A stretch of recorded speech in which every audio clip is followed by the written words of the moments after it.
സമയമല്ല, അപ്പം നമുക്കൊരു ചൂട് പക്കോട ഉണ്ടാക്കിയാലോ എന്ന് വിചാരിച്ച് മക്കൾ ക്ലാസ് ഇട്ട് വരുമ്പോഴല്ലോ കൊടുക്കാമല്ലോ. അപ്പം നമുക്ക് വേഗം അത് ഉണ്ടാക്കിയാലോ.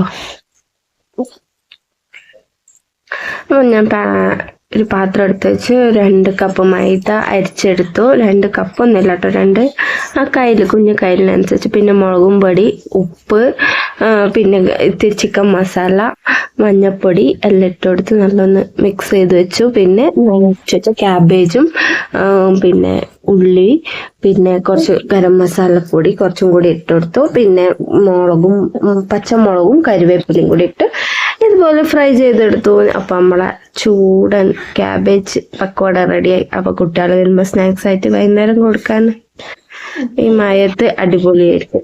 അപ്പോൾ അത്രേ ഉള്ളൂ ഫ്രണ്ട്സ്. ഇഷ്ടപ്പെട്ട എല്ലാവരും ലൈക്ക് ചെയ്യുക, ഷെയർ ചെയ്യുക, സബ് ചെയ്യുക.